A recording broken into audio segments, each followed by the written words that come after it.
안녕하세요. 오늘도 이 시간을 함께 해주셔서 감사합니다.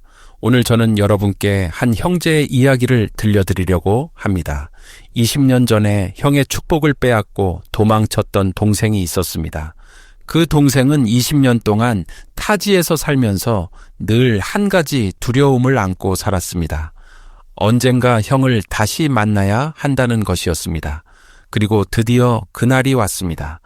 400명의 군사를 이끌고 오는 형을 향해 걸어가야 하는 그 순간, 여러분이라면 어떠셨을 것 같으신가요?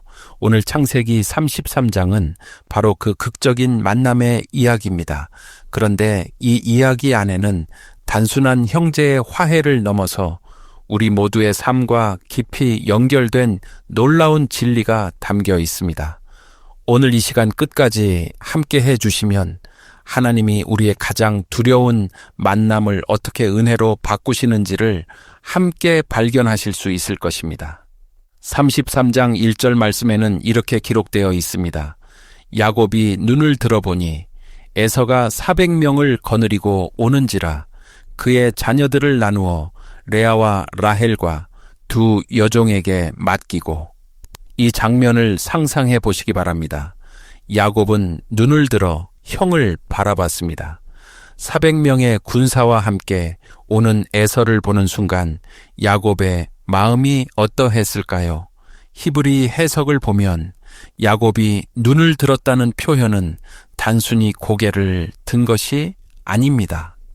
히브리어에서 눈을 든다는 것은 두려움 가운데서도 현실을 직면한다는 의미를 담고 있습니다. 야곱은 도망치지 않았습니다. 두려웠지만 눈을 들어 현실을 바라봤습니다. 여러분의 삶에도 눈을 들어 바라봐야 할 두려운 현실이 있으신가요? 야곱의 이야기가 오늘 우리에게 말을 걸어오고 있습니다. 33장 2절과 3절 말씀을 보겠습니다. 그는 여종과 그의 자녀들은 앞에 두고 레아와 그의 자녀들은 다음에 두고 라헬과 요셉은 뒤에 두고 자기는 그들 앞에서 나아가되 몸을 7번 땅에 굽히며 그의 형 에서에게 가까이 하니라. 히브리 해석을 보면 야곱이 몸을 7번 땅에 굽혔다는 표현이 매우 중요합니다. 고대 근동에서 7번 몸을 굽히는 것은 왕 앞에 나아가는 최고의 예절이었습니다. 야곱은 형 에서를 왕처럼 대했습니다. 그런데 여기서 우리가 주목해야 할 것이 있습니다. 야곱은 바로 전날 밤 하나님과 씨름하여 이스라엘이라는 이름을 받은 사람입니다. 하나님과 씨름하여 이긴 사람이 이제 형 앞에 7번 엎드리고 있습니다. 말씀을 묵상해 보면 이 장면에 대해 이렇게 말씀하셨습니다. 진정으로 하나님 앞에 낮아진 사람만이 사람 앞에서도 진정으로 낮아질 수 있다고 하셨습니다. 하나님과의 씨름이 야곱을 교만하게 만든 것이 아니라 오히려 더 낮아지게 만들었다는 것입니다. 하나님을 만난 사람은 이렇게 달라집니다.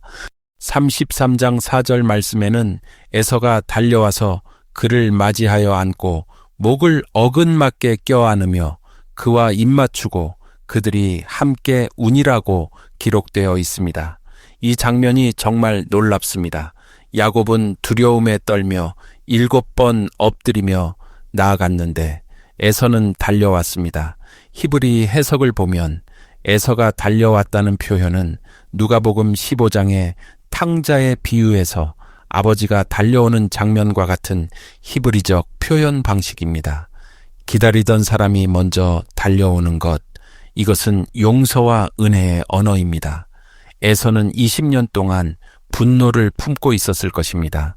그런데 막상 동생을 보자 달려가서 안았습니다. 이것이 어떻게 가능했을까요? 말씀을 묵상해 보면 에서의 이 변화가 하나님의 일하심이라고 하셨습니다. 야곱이 두려워하며 하나님께 매달렸을 때 하나님은 야곱의 마음만 바꾸신 것이 아니라 에서의 마음도 바꾸셨다고 하셨습니다. 우리가 해결할 수 없는 관계의 문제를 하나님은 우리가 모르는 사이에 이미 일하고 계십니다. 이것이 얼마나 큰 위로인지 모릅니다. 지금 여러분의 삶에 회복이 불가능해 보이는 관계가 있으신가요? 하나님은 지금도 그 관계 안에서 일하고 계십니다. 33장 5절 말씀을 보겠습니다. 에서가 눈을 들어 여인들과 자녀들을 보고 묻되 너와 함께한 이들은 누구냐?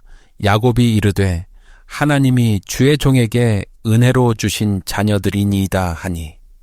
야곱의 대답을 들어보시기 바랍니다. 하나님이 은혜로 주신 자녀들이라고 했습니다.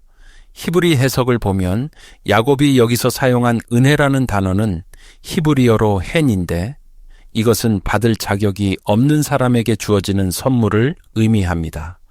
야곱은 자신이 받을 자격이 없음을 알고 있었습니다. 형의 축복을 빼앗은 사람, 아버지를 속인 사람, 그런 자신에게 주어진 모든 것이 하나님의 은혜라고 고백하고 있습니다. 이것이 야곱의 변화입니다. 20년 전에 야곱은 자신의 능력으로 모든 것을 얻으려 했던 사람이었습니다. 그런데 이제 야곱은 모든 것이 하나님의 은혜라고 고백합니다. 여러분은 지금 여러분의 삶에서 누리고 있는 것들을 어떻게 바라보고 계신가요? 내가 노력해서 얻은 것인가요? 아니면 하나님이 은혜로 주신 것인가요? 33장 6절부터 7절 말씀에는 여종들과 레아와 라헬이 차례로 에서에게 나아가 절하는 장면이 나옵니다. 그리고 8절 말씀에서 에서가 야곱에게 묻습니다. 내가 만난 이 모든 때는 무슨 까닭이냐?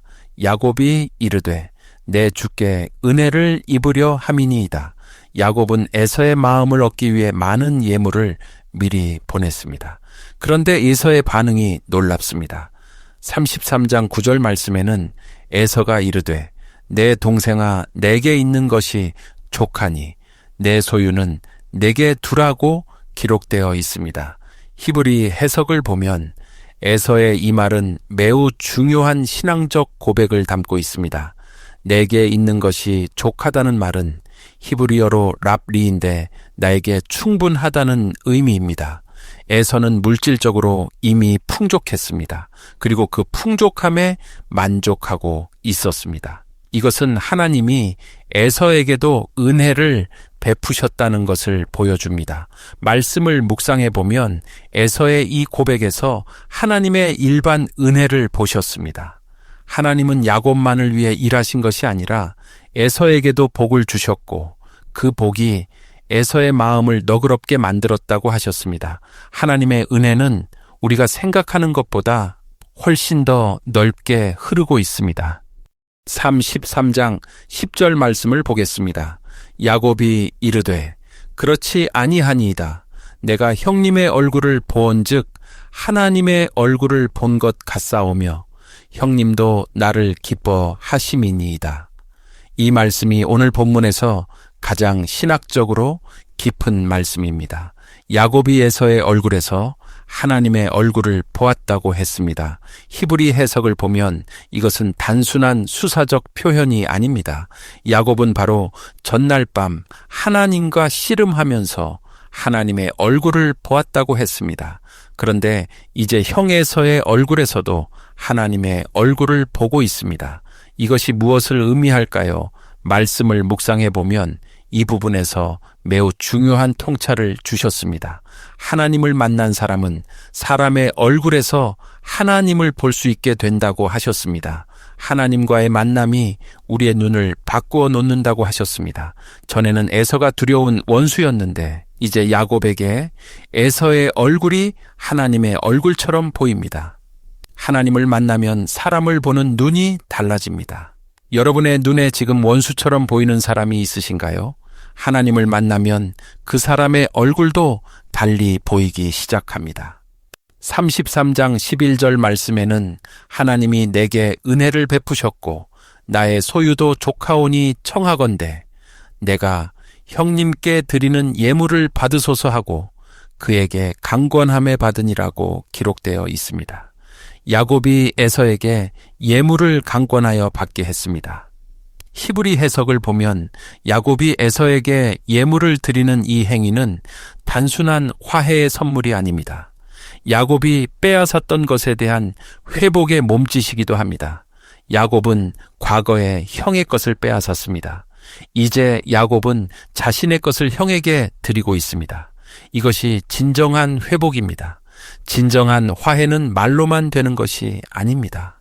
구체적인 행동이 따라야 합니다. 여러분의 삶에서 말로만의 화해가 아니라 구체적인 행동으로 회복해야 할 관계가 있으신가요? 오늘 이 말씀이 그 용기를 주시기를 바랍니다. 33장 12절부터 15절 말씀을 보겠습니다. 에서가 야곱에게 함께 가자고 제안합니다. 그런데 야곱의 대답이 흥미롭습니다. 33장 13절과 14절 말씀에는 내 주도 아시거니와 자녀들은 연약하고 내게 있는 양떼와 소가 새끼를 데리고 있은즉 하루만 지나치게 몰면 모든 떼가 죽겠나이다. 청하건대 내 주는 종보다 앞서 가소서. 나는 앞에 가는 가축과 자녀들의 걷는 것을 보아 천천히 인도하여 세일로 가서 내 주께 나아가리이다 라고 기록되어 있습니다. 히브리 해석을 보면 야곱의 이 대답은 매우 신중하고 지혜로운 것입니다. 야곱은 자신의 가족과 가축의 속도에 맞게 천천히 가겠다고 했습니다. 강한 자의 속도에 맞추는 것이 아니라 약한 자들의 속도에 맞추어 가겠다는 것입니다. 말씀을 묵상해 보면 야곱의 이 태도에서 목자의 마음을 보셨습니다. 진정한 리더는 강한 자의 속도가 아니라 약한 자의 속도에 맞추는 사람이라고 하셨습니다. 예수님이 바로 그런 분이셨습니다. 우리의 연약함에 맞추어 이 땅에 오신 분이셨습니다. 33장 17절 말씀에는 야곱이 숫곳에 이르러 자기를 위하여 집을 짓고 그의 가축을 위하여 우릿간을 지었으므로 그 땅 이름을 숫곳이라 부르더라고 기록되어 있습니다. 히브리 해석을 보면 숫곳이라는 이름은 히브리어로 초막 혹은 우릿간을 의미합니다. 야곱은 에서와 헤어진 후 숫곳에 정착했습니다. 이것은 야곱이 여전히 에서와 함께하는 것을 조심스러워 했음을 보여줍니다. 완전한 화해가 이루어졌지만 야곱은 지혜롭게 거리를 유지했습니다. 화해가 되었다고 해서 모든 것이 즉시 이전으로 돌아가는 것은 아닙니다. 관계의 회복에는 시간이 필요합니다. 33장 18절부터 20절 말씀으로 오늘 본문을 마무리하겠습니다.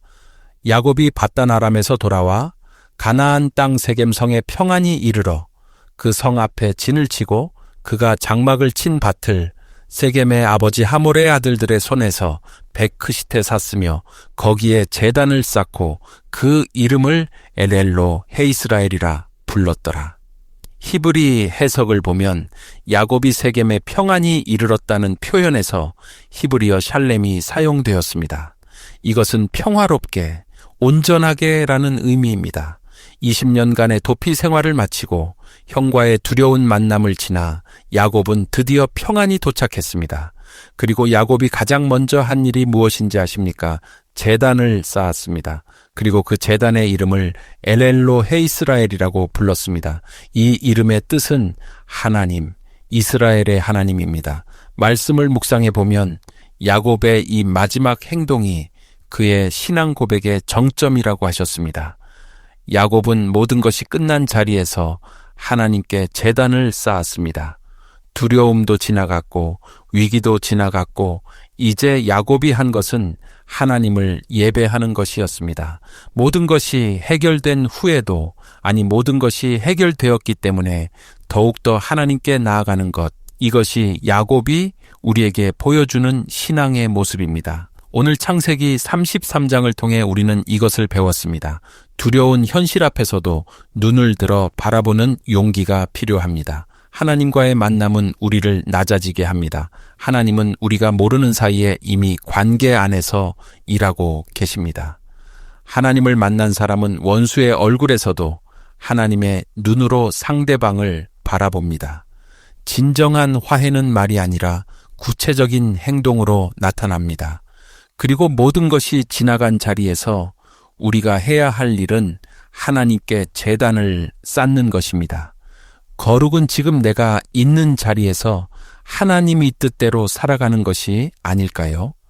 우리는 하루에도 12번씩 실수하고 넘어지고 우리의 연약함이 드러납니다. 그럼에도 하나님께서는 우리를 사용하시기 위해 지금도 일하고 계십니다. 오늘 이 시간 함께 해주신 여러분, 지금 여러분의 삶에서 같은 사람이 있으신가요? 두렵고 마주치기 싫은 그 만남을 피하고만 계신가요? 야곱처럼 눈을 들어 바라보시기 바랍니다. 하나님이 이미 그 만남 안에서 일하고 계십니다. 그리고 그 만남이 끝난 자리에서 여러분도 하나님께 제단을 쌓을 수 있기를 바랍니다. 하나님, 나의 하나님이라고 고백하는 그 자리가 여러분의 삶에 있기를 오늘도 기도합니다.